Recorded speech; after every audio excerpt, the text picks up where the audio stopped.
Hello, welcome everyone to Thinking Books.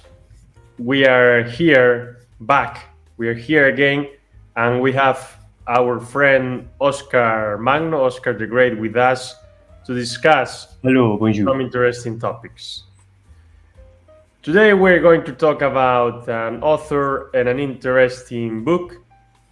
An author that is named something Harari. I don't.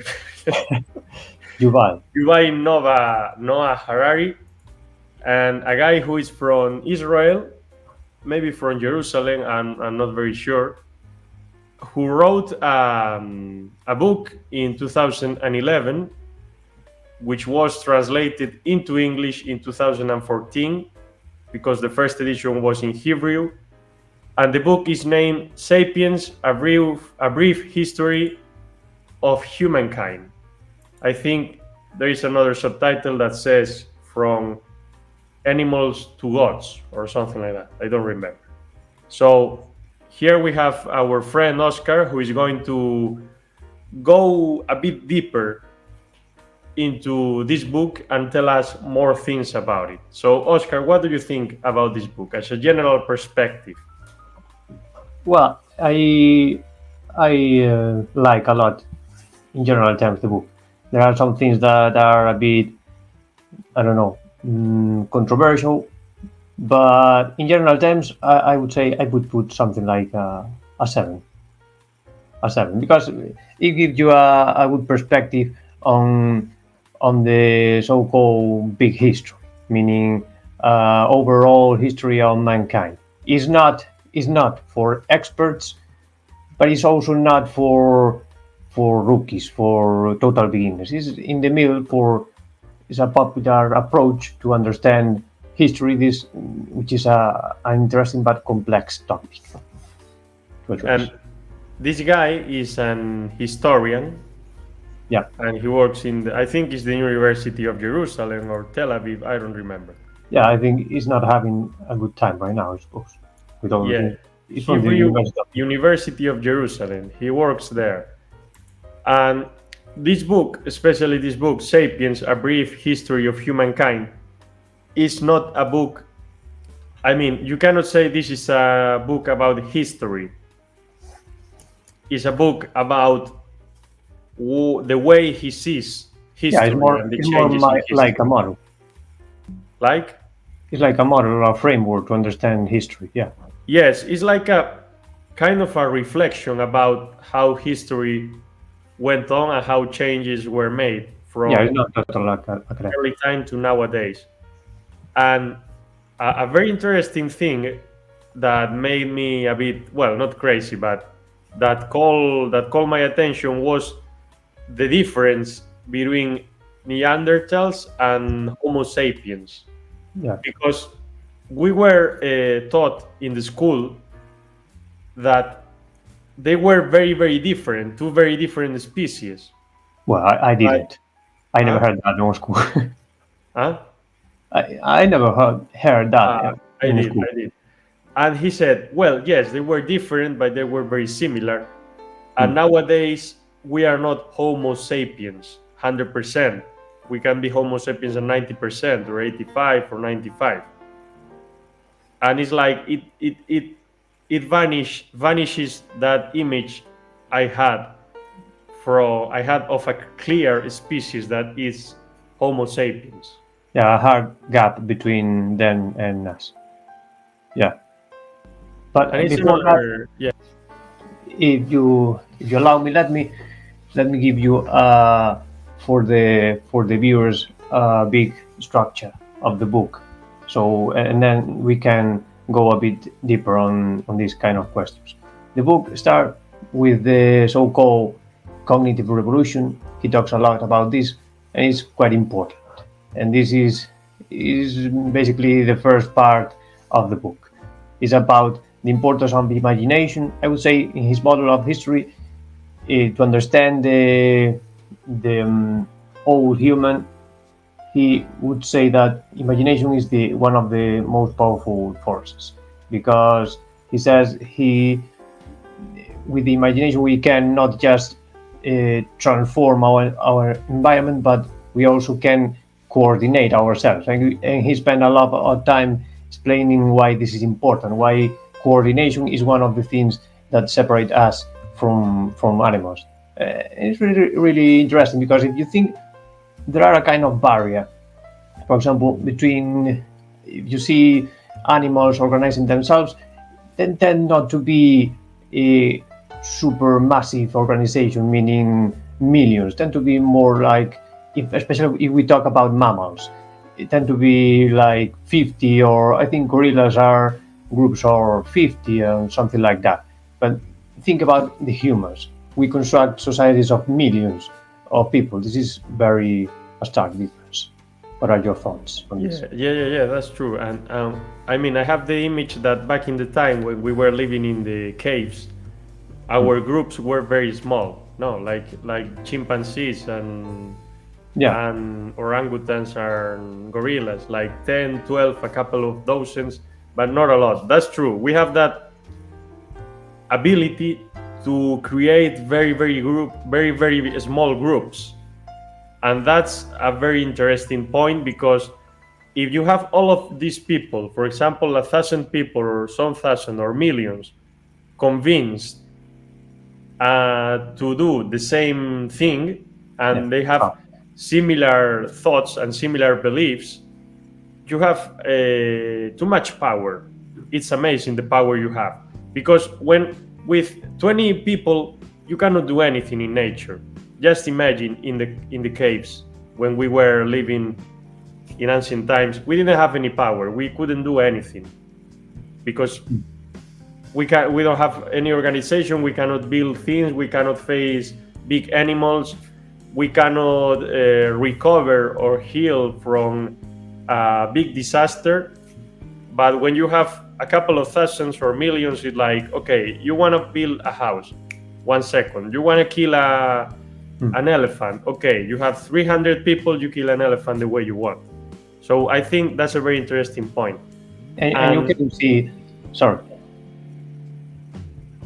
you can see this right now, because think, for example, in the natives, in the Amazonian, for example, the tribes moves around 20, 50, and so on. But I think I don't know, I don't remember if he says this explicitly, but I think one of the keys for understand this stark difference between the so-called quote-unquote primitives and civilized societies is the born of the city. I think the city is when boom, all start to scale a lot, because before the cities, I live in a countryside, in a country house, and for example here you don't have very much. You don't feel the power of the civilization at all. I mean, it could be a scenario from 1,000 years, but in a city, all start to move much faster. That's true. He mentioned that a lot of times. He said that moving to cities made everything much faster, but it has some problems as well, because there are more chance of getting a disease because of the conditions you are living in. But you have the other positive things. No, you can do things that are much more difficult than the things that people in caves or people in shelters or people that are alone can do. That's a very interesting point. But he mentioned that in order to get people together doing one thing, we need that change that you mentioned before, the cognitive revolution. So we need to change our brain to be able to think and to transmit or share our thoughts to other people. And that's the crazy thing, because Neanderthals, and correct me if I'm wrong, have a very similar intellectual capacity than us. They even had their brains bigger than ours, but they weren't able to share the thoughts and being together in the same way as us. They said, historians and archaeologists, they said they live in small groups, a couple of hundreds or 100 or 50 or something like that. And he mentioned another very interesting thing, that is the agricultural revolution. And he had kind of a controversial idea about it, because he said we didn't domain the crops domained us. That's crazy. I don't know what you think about. Yeah, that's the second, could say, the second great revolution he talks in the book, the agricultural revolution. And here, this is not something that happens a long time ago. The historians and archaeologists talk about the, in respect with the agricultural revolution, like 10,000 years ago. People start to raise crops, start to tame animals, and boom, you have a lot of much more productivity to produce food, to produce a lot of things. Instead of go, if you want to hunt an animal, these guys, the bosquimans, for example, spend perhaps days hunting and chasing the animal. If you control the animal in an environment, and you can raise more crops and so on, this increase a lot your power to produce food, and this increase also the population, and this is a wheel that start to move on. And there is another very important thing, that when you have that skill, when you can domain crops and you can domain the nature, your surrounding, you have to change your environment. You have to cut down trees, you have to change rivers, the direction and all of that. So you are changing everything, and you are kind of controlling the life of the animals there. So it's like, okay, now I'm talking, now I'm the predator here, now I'm the one who says what you have to do. But before, if you do not control the environment, if you don't have everything under control with your farms, with everything, with your yards and crops, it's like you have to be facing different things every day, like Neanderthals did. But I'm not very sure about why did why Homo sapiens won the battle of survival against Neanderthals. I think it was because they could be organized because of the agriculture and the cognition revolution. But if you're talking that the agricultural revolution took place 10,000 or 15,000 years ago, that's a bit rare, because Neanderthals, I think, disappeared 40,000 or 30,000 years ago, more or less. No, but are different events. One thing is the so-called cognitive revolution. Here we are talking about hundreds of thousands years ago, even millions. This is about basically how the brain, the human brain, results, how the human brain was shaped through the evolution, but from hundreds of thousands of years. And then is the agricultural revolution, which is from 10,000 years ago or something. But I think what you are talking about, the clash between the sapiens and the Neanderthals, is not. He don't tell us this very. He don't have a clear answer here, because historians don't have a clear answer. But it seems to be like the sapiens had a more sophisticated way to coordinate themselves and use symbols and language. Possibly not a result from how we are hardwired, our brains and so on, but the software, our culture. We develop culture, symbols, and so on. We were able to organize ourselves better, and so we won. But it's true as well what you said, that we are Neanderthals in some percentage. We carry a Neanderthal DNA. So, well, it's not straightforward. And mostly Europeans. because they were living here for a long. They had lived here for a long time.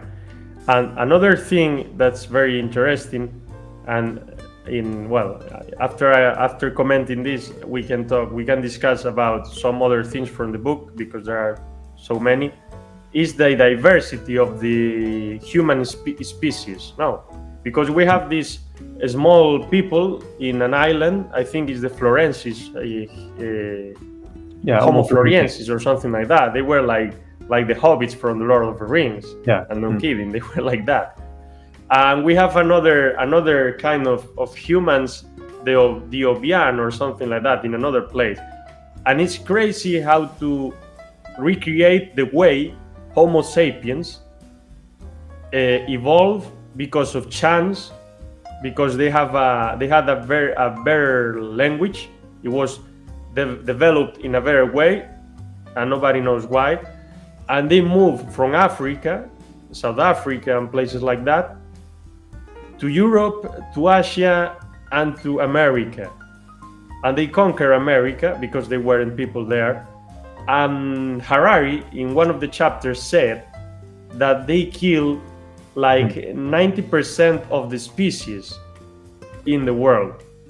So, I mean, nowadays we're saying that we are destroying nature, are destroying the species, are destroying the balance, are destroying the environment. But this is nothing in comparison with what our ancestors, Homo sapiens, did back in the time.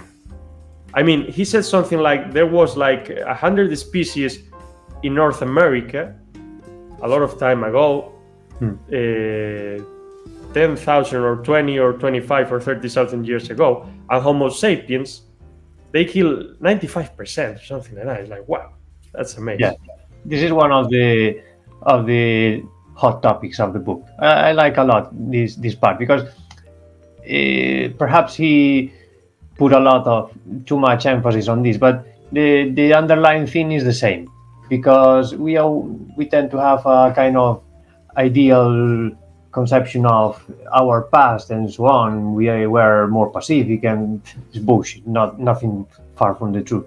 And what he talked about is this fact that scientists they are discovering that where our ancestors were, the other species start to decline, to massively drop.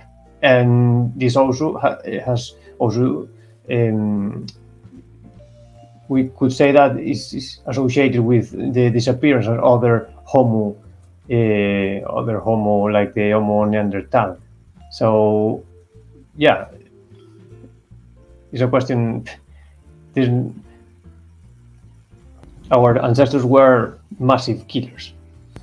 Yeah, they were, and they were a lot of people. They needed a lot of things to eat and to build their shelters and things like that. And there's another interesting topic, just forgetting what we had said before, the lies, construction, intellectual constructions. And lies, because Harari said these are lies. Religion is a lie. Myths are lies. He even said that science is a lie. Human rights are lies. The logo of Peugeot and the story under Peugeot is a lie.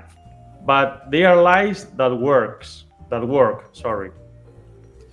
What are your thoughts about it? Yeah, he uses a lot the word myths also to describe all these things. He said that they are kind of myths, common understanding or common sense things that make our society work, but there are no hard facts about that. For example, he put a nice example on Peugeot, the French brand for automobiles, and he said that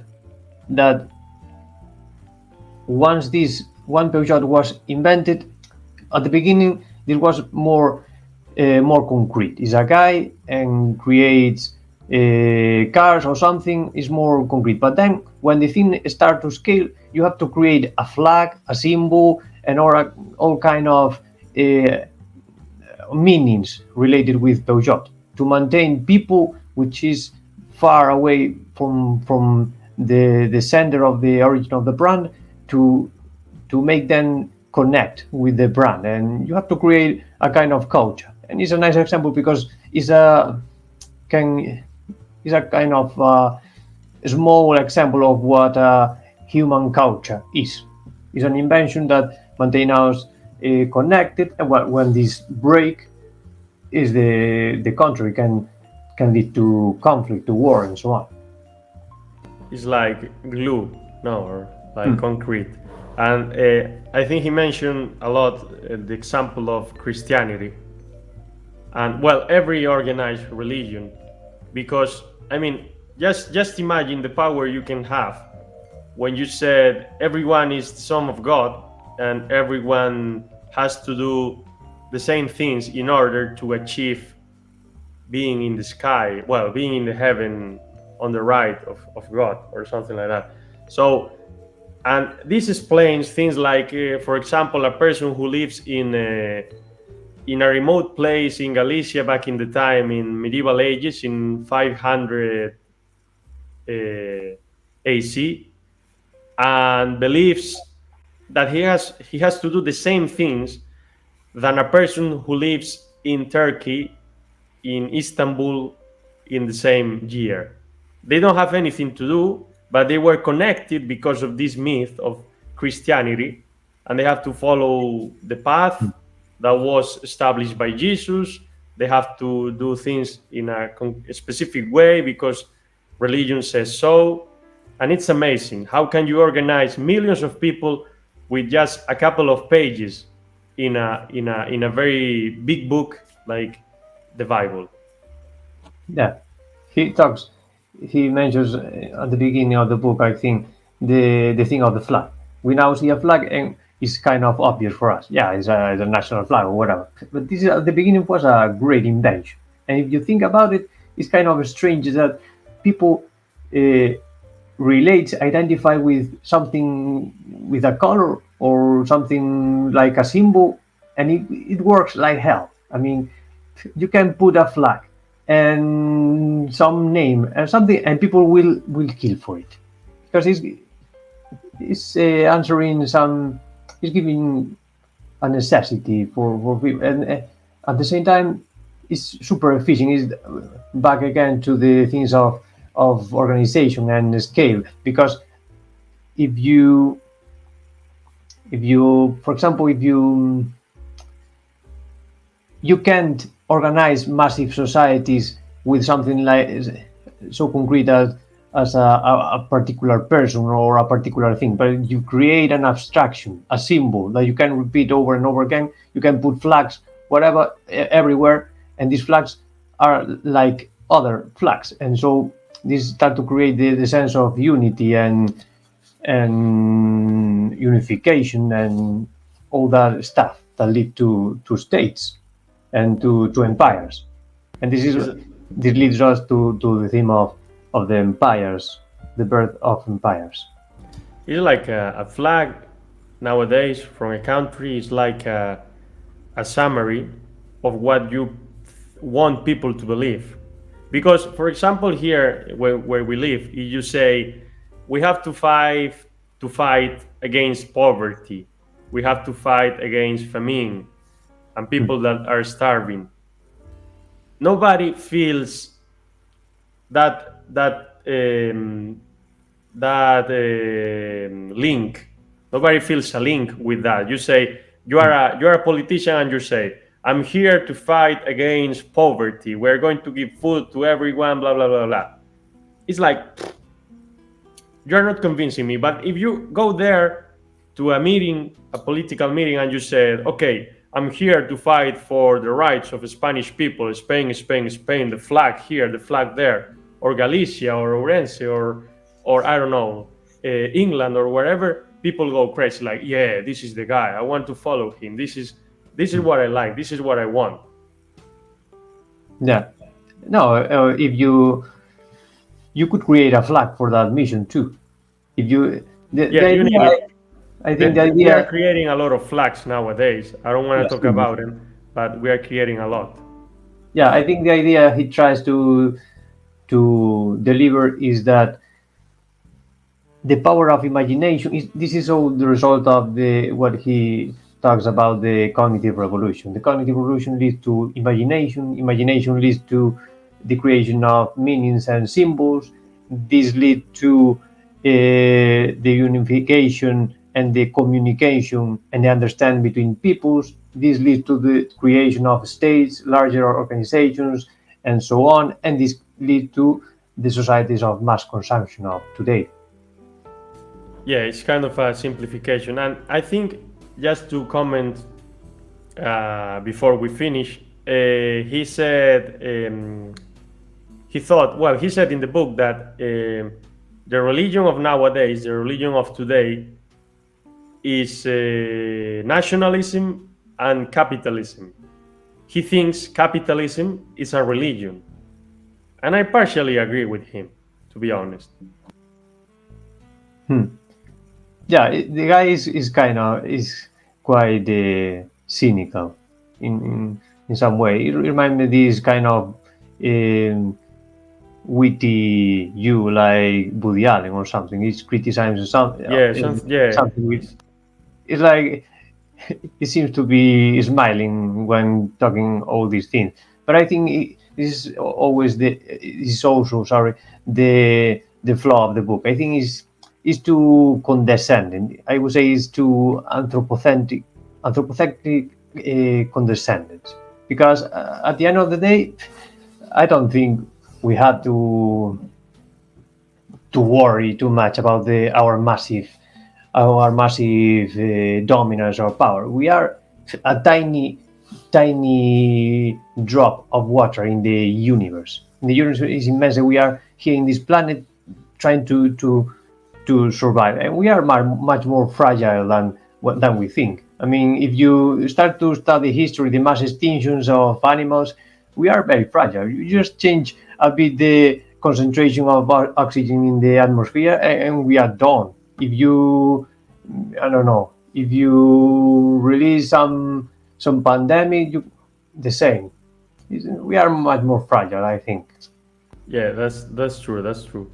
I think the winners of evolution are the microorganisms, because we are they always win. We are too complex. We depend on too much things. They can adapt to everything in a very easy way because they are small and simple. Yeah, we need a lot of conditions: right oxygen, the right atmosphere, the right gravity, the right. Yeah, our strength is technology, but technology has its limits, and I think he poses is too overconfidence with our power. He has a trilogy, I think, and he is developing this view that humans, we are becoming like a gods or something like that. But well, like that, one thing is the intention, the purpose is the Prometheic conception, but I think at the end of the day we are as tiny species on a corner of the universe. Yeah, that's true. I think he said he thinks about ourselves too much. He thinks he overrated human race. Like, well, yeah, we can do a lot of things, but at the end of the day, you get a cold and you can die. It's like, okay, fine. You sleep on the sidewalk and you can die. You go running, you sleep, or something fell off in your head, and you can die. So like, yeah, even in your house, you're going downstairs, and you can die. Yeah, he would say that you die, but not the society, and that's our power. But again, I think we are, even as a society, are too fragile, because human beings, we are super complex in terms of our makeup, or other tiny microorganisms are much more resistant. You change the oxygen, you change the orientation. Think about, for example, the orientation of how the sun impacts the earth. This will turn out to be our structure, and this is also the theme of why some magnates like this Elon Musk and so on are thinking in go to other planets, because well, you are raising the bets to our survival. But even with that, at the end of the day, we are too fragile. But well, it's also amazing what we have done with from the caves and so on to nowadays. That's true, and we can keep doing things as well. He talks about that as well. He raises an alarm at the end of the book, saying that there's nothing more dangerous than a Homo species that don't know what they want. And I think he's talking also right now about the AI and all these things, to how we can manage our power without causing our own destruction. Yeah, that's a very good way to finish the talk or today. But if you want to add something else as a conclusion, now's your time. In general, I would recommend the book. I think it's not an academic book. It's not for experts, but it's also not for total beginners. It will give you a good understanding, at least a good framework to understand a lot of events or history that you couldn't understand how you typically are teach on the schools. That is remembering data from, I don't know, from the past, data, but unrelated data. This guy gives you a framework, a model to understand, to try to connect different events and to understand history in a more cohesive way. So I think it's a valuable book in that sense. Yeah, that's correct. So Oscar, thanks a lot. It's a pleasure. And I hope we can see you again in a couple of weeks talking about a different book, a very interesting one as well, the one you pick up. So yeah, perhaps it's about I'm thinking on Ray Dalio and his work, also about history, but a very different guy, a very interesting guy. This can be a topic for another day. So we'll be with you in a couple of weeks, more or less, talking about what Oscar just said. So thanks a lot and see you soon. Bye.